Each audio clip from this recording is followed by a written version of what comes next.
creator of a popular podcast called The Radio Adventures of Dr. Floyd. He has performed at the Tokyo Dome in Tokyo, Japan, and at Casa de Cajones in Tijuana, Mexico. Ladies and gentlemen, please welcome Grant Baciocco. Grant! Dave Reinitz, ladies and gentlemen. The lovely and very short Dave Reinitz, ladies and gentlemen. There he is. So I saw a Honk for Jesus bumper sticker, and I was just going to finish this bit. Thanks for coming, everybody. It's great to see you here. We enjoy having you all here. I especially thank the folks who sat right down front, because a lot of times at comedy shows, people go, "Oh, I don't want to sit down front." No, the comedians will pick on us, but I'm not going to pick on anybody. Welcome to the front. It's great to have you here.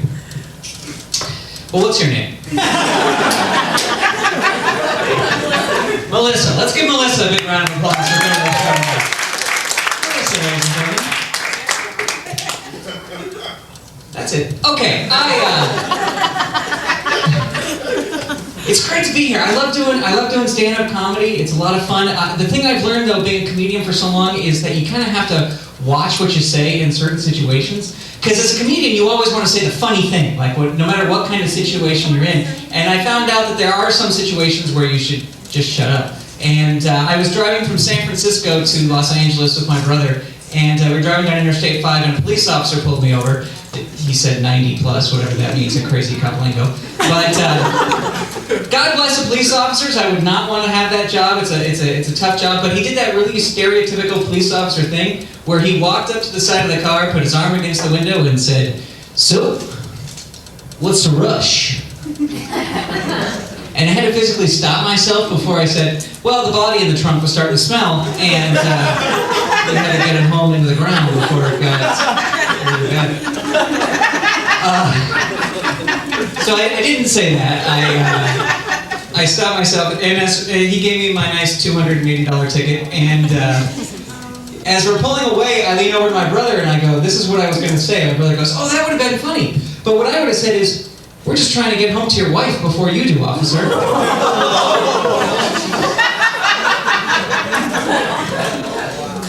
My brother gets a lot more speeding tickets than I do.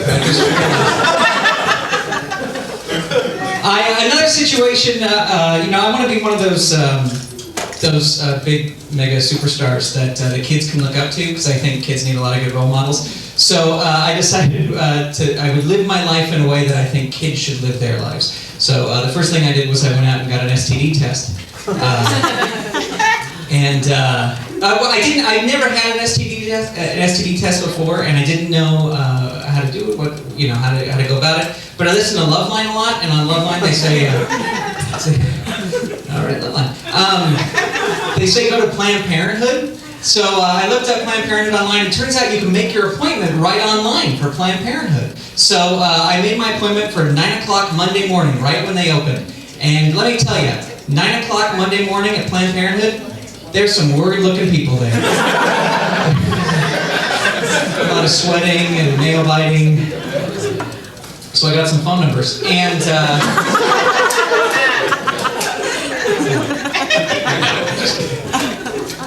but I went up to the counter, and this is another thing I learned, was I went to the counter and I go, "Yes, I'd like an STD test." And I didn't know this, there's not just one STD test. You don't just get one. There's different ones for different things. And she goes, "Well, which STD test would you like?" And I said, "Well, what do you got?" And she said, "Let's see, would you like a herpes test?" And I go, "Yes, I would." And she goes, "Okay, that'll be $18. Would you like an HIV/AIDS test?" And I go, "Yes, please, I would." And she goes, "All right, that'll be $48.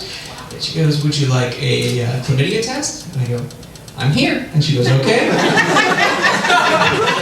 $18. Would you like a syphilis test? And I go, "Yeah, let's check it all." And she goes, "Syphilis is very rare. I'd be very surprised if you had syphilis." I said, "Well, thank you, but I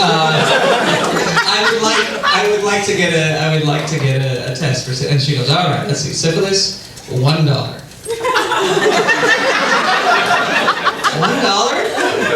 $1 for a syphilis test?" She said, "Yeah." Syphilis test for everybody. Who wants them? I'm lying. They did not think that was funny. Here's your number. Have a seat, sir.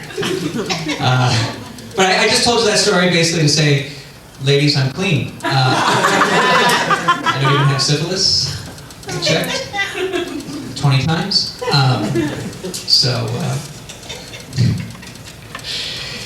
Yeah, I can see the ladies are going to be lining up afterwards. It's going to be great. I'm on MySpace. If you go to myspace.com/throwingtoasters. I love saying that out loud for an audience because then I run right home and sign on and no friends. You and me again tonight, Tom.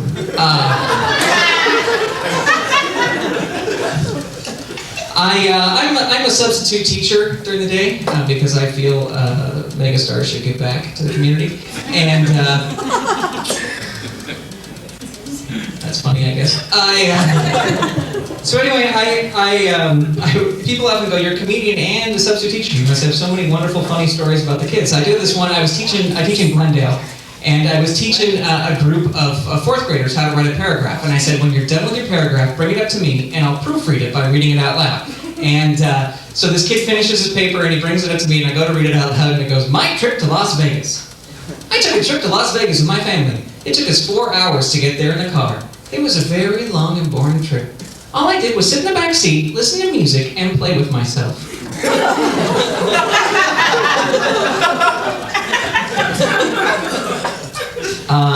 Michael, don't you mean you were playing by yourself? And he goes, "What do you mean?" And I go, "Well, I mean, there was nobody else in the back seat with you. You were there all alone. You were playing by yourself." And he goes, "No, I meant I was touching my penis."